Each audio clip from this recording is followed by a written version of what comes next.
Matthew Henry's Commentary on the Whole Bible. 1 Samuel 8.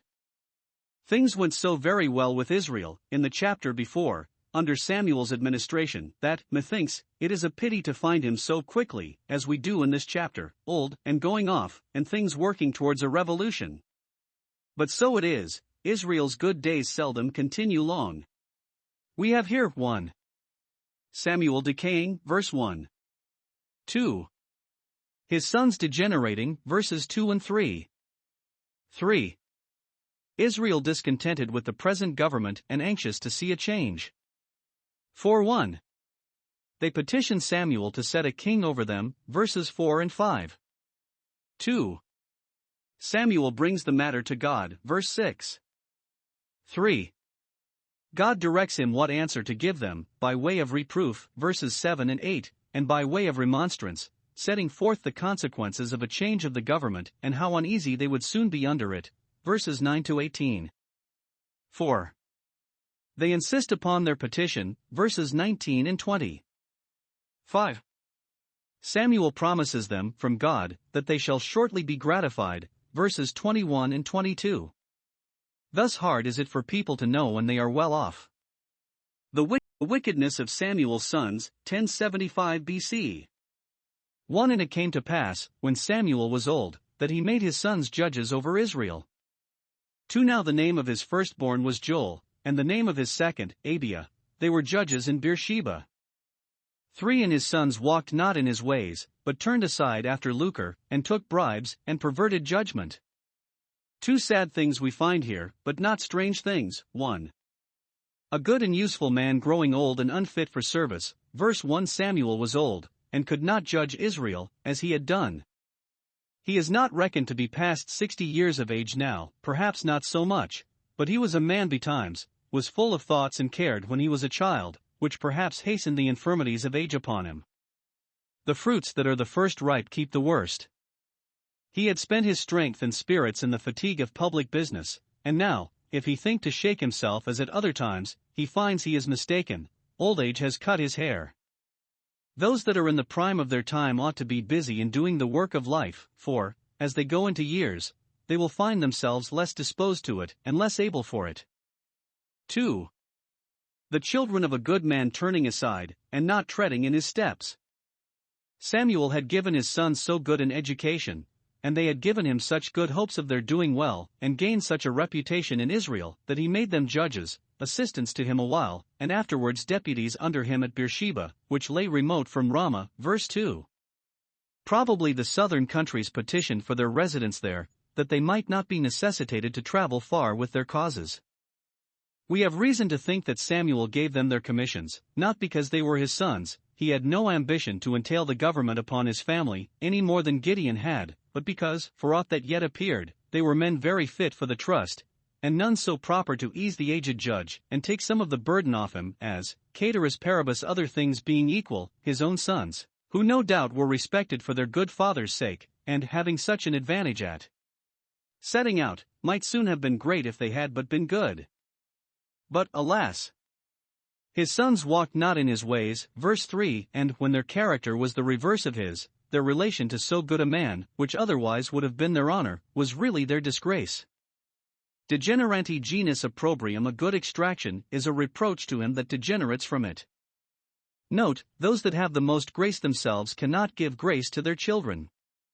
It has often been the grief of good men to see their posterity, instead of treading in their steps, trampling upon them, and, as Job speaks, marring their path. Nay, many that have begun well, promised fair, and set out in the right path, so that their parents and friends have had great hopes of them, yet afterwards have turned aside to bypaths, and been the grief of those of whom they should have been the joy. When Samuel's sons were made judges, and settled at a distance from him, then they discovered themselves. Thus, 1. Many that have been well educated, and have conducted themselves well while they were under their parents' eye, when they have gone abroad into the world and set up for themselves, have proved bad. Let none therefore be secure either of themselves or theirs, but depend on divine grace. 2. Many that have done well in a state of meanness and subjection, have been spoiled by preferment and power.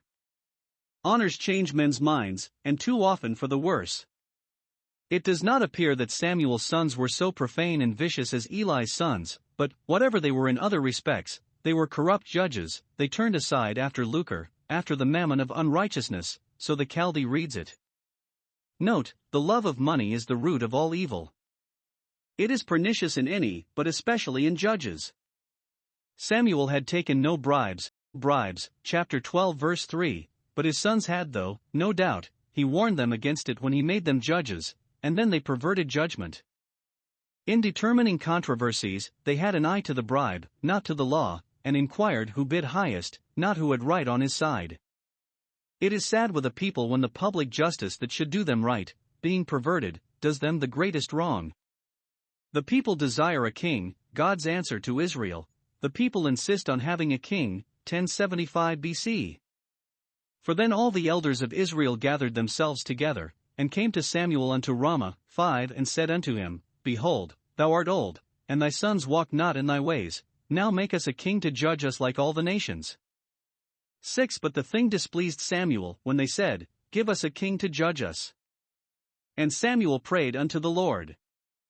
7 And the Lord said unto Samuel, Hearken unto the voice of the people in all that they say unto thee, for they have not rejected thee, but they have rejected me, that I should not reign over them. 8 According to all the works which they have done since the day that I brought them up out of Egypt even unto this day, wherewith they have forsaken me, and served other gods, so do they also unto thee. 9 Now therefore hearken unto their voice, howbeit yet protest solemnly unto them, and shew them the manner of the king that shall reign over them. 10 And Samuel told all the words of the Lord unto the people that asked of him a king. 11 And he said, This will be the manner of the king that shall reign over you.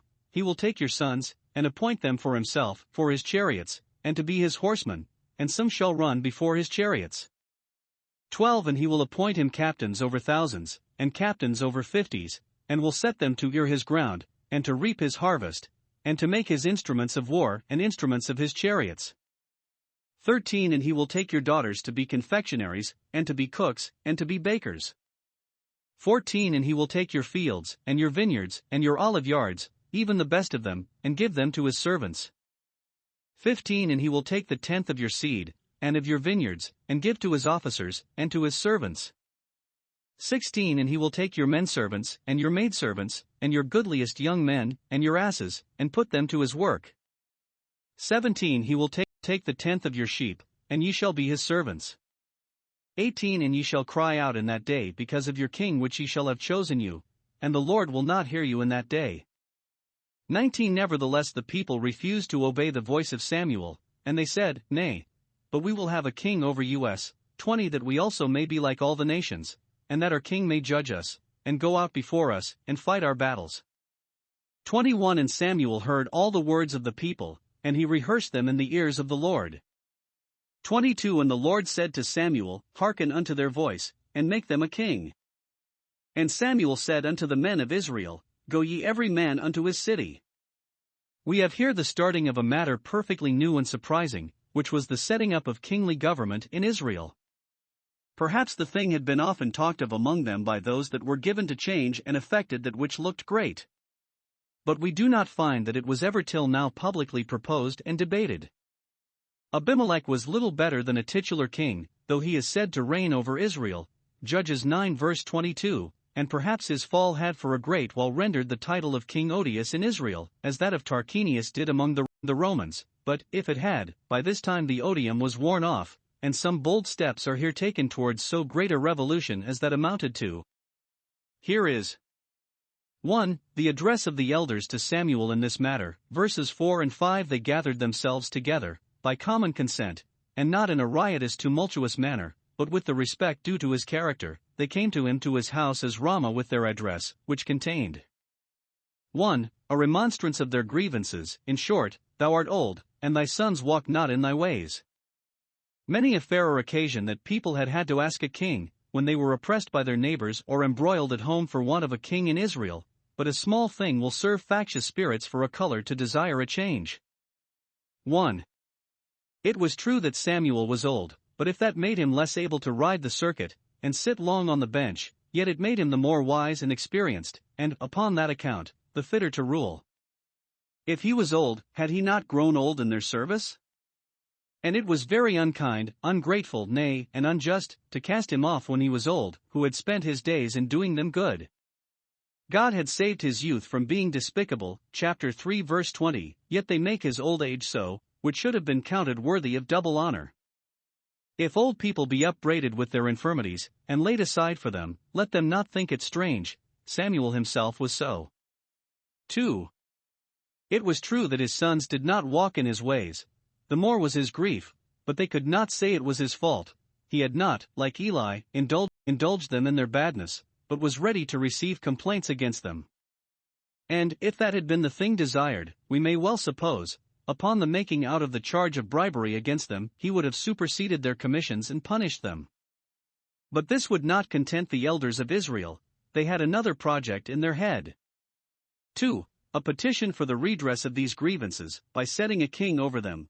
Make us a king to judge us like all the nations.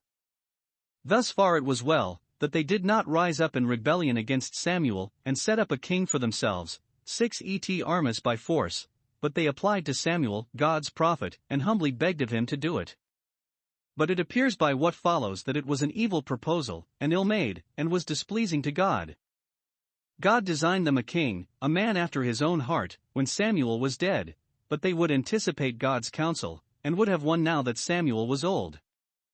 They had a prophet to judge them, that had immediate correspondence with heaven, and therein they were great and happy above any nation, none having God so nigh unto them as they had, Deuteronomy 4 verse 7. But this would not serve, they must have a king to judge them with external pomp and power, like all the nations. A poor prophet in a mantle, though conversant in the visions of the Almighty, looked mean in the eyes of those who judged by outward appearance, but a king in a purple robe, with his guards and officers of state, would look great, and such a one they must have. They knew it was in vain to court Samuel to take upon him the title and dignity of a king, but he must appoint them one. They do not say, "Give us a king that is wise and good, and will judge better than thy sons do," but, "Give us a king, any body that will but make a figure."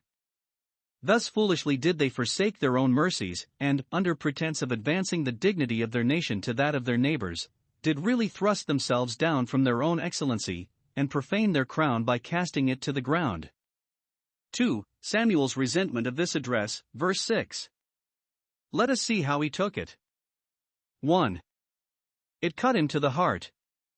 Probably it was a surprise to him, and he had not any intimation before of their design, which made it the more grievous.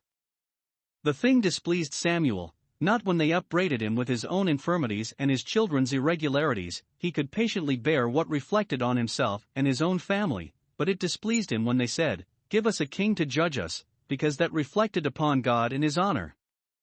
2. It drove him to his knees. He gave them no answer for the present, but took time to consider of what they proposed, and prayed unto the Lord for direction what to do, spreading the case before him and leaving it with him, and so making himself easy. Samuel was a man much in prayer, and we are encouraged in everything to make our requests known to God, Philippians 4 verse 6. When anything disturbs us, it is our interest, as well as our duty, to show before God our trouble, and he gives us leave to be humbly free with him. 3. The instruction God gave him concerning this matter. Those that in straight seek to God shall find him nigh unto them, and ready to direct them. He tells him 1. That which would be an allay to his displeasure. Samuel was much disturbed at the proposal. It troubled him greatly to see his prophetic office thus slighted, and all the good turns he had done to Israel thus ungratefully returned, but God tells him he must not think it either hard or strange. 1. He must not think it hard that they had put this slight upon him, for they had herein put a slight upon God himself. They have not rejected thee only, but they have rejected me. I share with thee in the affront, verse 7. Note, if God interest himself in the indignities that are done us, and the contempts that are put upon us, we may well afford to bear them patiently, nor need we think the worse of ourselves if for his sake we bear reproach, Psalm 69 verse 7, but rather rejoice and count it an honor, Colossians 1 verse 24. Samuel must not complain that they were weary of his government, though just and gentle, for really they were weary of God's government. This was what they disliked. They have rejected me, that I should not reign over them. God reigns over the heathen, Psalm 47 verse 8, over all the world, but the government of Israel had hitherto been, in a more peculiar manner than ever any government was, a theocracy, a divine government. Their judges had their call and commission immediately from God, the affairs of their nation were under his peculiar direction. As the constitution, so the administration of their government, was by thus saith the Lord. This method they were weary of, though it was their honor and safety, above anything, so long as they kept in with God.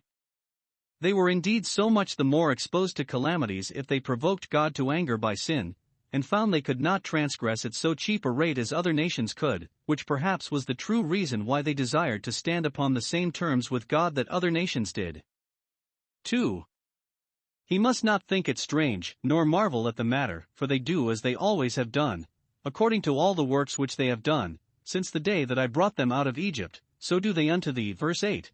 They had at first been so very respectful and obsequious to Samuel that he began to hope they were cured of their old stubborn disposition, but now he found himself deceived in them, and must not be surprised at it. They had always been rude to their governors, witness Moses and Aaron. Nay, they have forsaken me and served other gods. The greatness of their crime, in affecting new gods, may make this crime of affecting new governors seem little. Samuel might expect they would deal treacherously, for they were called transgressors from the womb, Isaiah 48 verse 8. This had been their manner from their youth up, Jeremiah 22 verse 21. 2. He tells him that which would be an answer to their demand. Samuel would not have known what to say if God had not instructed him. Should he oppose the motion, it would bespeak a greater fondness of power and dominion than did become a prophet, and an indulgence of his sons. Should he yield to the motion, it would look like the betraying of his trust, and he would become accessory to all the bad consequences of a change. Aaron sinned in gratifying the people when they said, "Make us gods." Samuel dares not therefore comply with them when they say, "Make us a king," but he gives them, with assurance, the answer God sent them. 1. He must tell them that they shall have a king. Hearken to the voice of the people, verse 7, and again, verse 9. Not that God was pleased with their request, but as sometimes he crosses us in love, so at other times he gratifies us in wrath, he did so here. When they said, "Give us a king and princes," he gave them a king in his anger, see Hosea 13 verses 10 and 11, as he gave them quails, Psalm 106 verse 15, and Psalm 78 verse 29. God bade Samuel humor them in this matter. 1. That they might be beaten with their own rod, and might feel, to their cost, the difference between his government and the government of a king, see 2 Chronicle 12:8. It soon appeared how much worse their condition was, in all respects, under Saul, than it had been under Samuel. 2. To prevent something worse. If they were not gratified, they would either rise in rebellion against Samuel or universally revolt from their religion and admit the gods of the nations, that they might have kings like them. Rather than so, let them have a king. 3. God knows how to bring glory to himself out of it, and to serve his own wise purposes even by their foolish counsels. 2. But he must tell them, withal, that when they have a king they will soon have enough of him and will, when it is too late, repent of their choice. This he must protest solemnly to them, verse 9, that, if they would have a king to rule them, as the eastern kings ruled their subjects, they would find the yoke exceedingly heavy. They looked only at the pomp or magnificence of a king and thought that would make their nation great and considerable among its neighbors, and would strike a terror upon their enemies, but he must bid them consider how they would like to bear the charges of that pomp, and how they would endure that arbitrary power which the neighboring kings assumed. Note, those that set their hearts inordinately upon anything in this world ought, for the moderating of their desires, to consider the inconveniences, as well as the conveniences that will attend it, and to set the one over against the other in their thoughts. Those that submit to the government of the world and the flesh are told plainly what hard masters they are, and what a tyranny the dominion of sin is, and yet they will exchange God's government for it. For Samuel's faithful delivery of God's mind to them, verse 10. He told them all the words of the Lord, how he resented it, that he construed it a rejecting of him, and compared it with their serving other gods, that he would grant their request if they insisted on it, but withal had ordered him to represent to them the certain consequences of their choice, that they would be such that if they had any reason left them, and would allow themselves to consult their own interest, they would withdraw their petition and beg to continue as they were. Accordingly he lays before them, very particularly, what would be, not the right of a king in general, but the manner of the king that should reign over them, according to the pattern of the nations. Verse 11. Samuel does not speak, as Bishop Patrick expounds it, of a just and honest right of a king to do these things, for his right is quite otherwise described in that part of Moses's law which concerns the king's duty, but such a right as the kings of the nations had then acquired. This shall be the manner of the king, that is, thus he must support his dignity at the expense of that which is dearest to you, and thus he will abuse his power, as those that have power are apt to do, and having the militia in his hand, you will be under a necessity of submitting to him. 1. If they will have such a king as the nations have, let them consider 1. That king must have a great retinue, abundance of servants to wait on him, grooms to look after his chariots and horses, gentlemen to ride about with him, and footmen to run before his chariots. This is the chief grandeur of princes, and the imaginary glory of great men, to have a multitude of attendants. And whence must he have these? Why, he will take your sons, who are free-born, have a liberal education, and whom you now have at your own disposal, and will appoint them for himself. Verse 11. They must wait upon him, and be at his beck. Those that used to work for their parents and themselves must work for him, ear his ground, and reap his harvest. Verse 12, and count it their preferment too. Verse 16. This would be a great change. 2. He must keep a great table. He will not be content to dine with his neighbors upon a sacrifice, as Samuel used to do, chapter 9 verse 13, but he must have a variety of dainty dishes, forced meats and sweetmeats and delicate sauces, and who must prepare him these?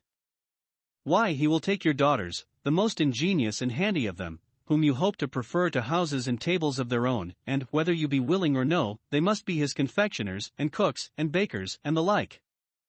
3. He must needs have a standing army, for guards and garrisons, and your sons, instead of being elders of your cities, and living in quiet and honor at home, must be captains over thousands and captains over fifties, and must be disposed of at the pleasure of the sovereign. 4. You may expect that he will have great favorites, whom, having dignified and ennobled, he must enrich, and give them estates suitable to their honor, and which way can he do that, but out of your inheritances? Verse 14. He will take your fields and vineyards, which descended to you from your ancestors, and which you hope to leave to your posterity after you, even the best of them, and will not only take them to himself, you could bear that better, but he will give them to his servants, who will be your masters, and bear rule over that for which you have labored. How will you like that? 5. He must have great revenues to maintain his grandeur and power with, and whence must he have them but from you? He will take the tenth of the fruits of your ground, verse 15, and your cattle, verse 17. You think the tenths, the double tenths, which the law of God has appointed for the support of the church, grievous enough, and grudge the payment of them, but, if you have a king, there must issue another tenth out of your estates, which will be levied with more rigor for the support of the royal dignity. Consider the expense with the magnificence, and whether it will quit cost. 2. These would be their grievances, and 1. They would have none but God to complain to. Once they complained to the prince himself, and were answered, according to the manner of the king, your yoke is heavy, and I will add to it, 1 Kings 12 verse 11. 2. When they complained to God he would not hear them, verse 18. Nor could they expect that he should, both because they had been deaf to his calls and admonitions, and this trouble, in particular, they had brought upon themselves by rejecting him, and would not believe when he told them what would come of it. Note, when we bring ourselves into distress by our own irregular desires and projects, we justly forfeit the comfort of prayer, and the benefit of divine aids, and, if God be not better to us than we deserve, must have our relief in our own hands, and then it is bad with us. 5. The people's obstinacy in their demand, verses 19 and 20. One would think such a representation of the consequences as this was, coming from God himself, who can neither deceive by his word nor be deceived in his knowledge, should have prevailed with them to waive their request, but their hearts were upon it, right or wrong, good or evil, we will have a king over us, whatever God or Samuel say to the contrary, we will have a king, whatever it cost us, and whatever inconvenience we bring upon ourselves, or our posterity by it. See their folly. 1. They were quite deaf to reason and blind to their own interest.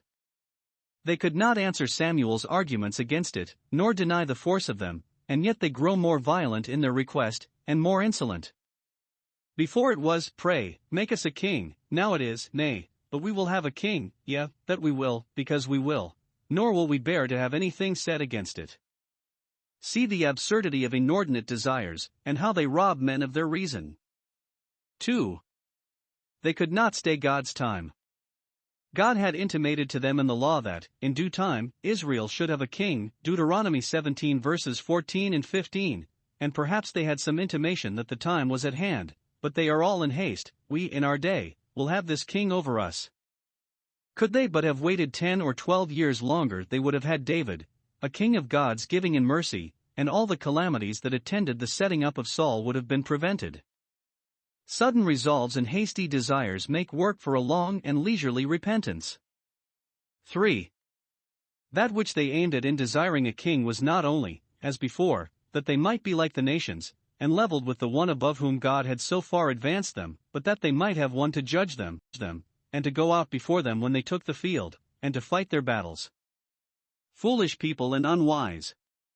Could they ever desire a battle better fought for them than the last was, by Samuel's prayer and God's thunder?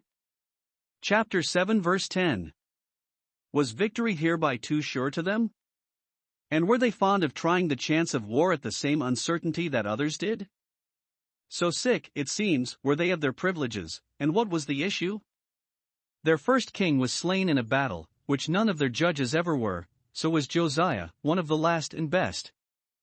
6. The dismissing of them with an intimation that very shortly they should have what they asked. 1. Samuel rehearsed all their words in the ears of the Lord, verse 21. Not but that God perfectly knew it, without Samuel's report, but thus he dealt faithfully between God and Israel, as a prophet, returning the answer to him that sent him, and thus he waited on God for further direction. God is fully acquainted with the state of the case we are in care and doubt about, but he will know it from us. His rehearsing it in the ears of the Lord intimates that it was done in private, for the people were not disposed to join with him in prayer to God for direction in this matter.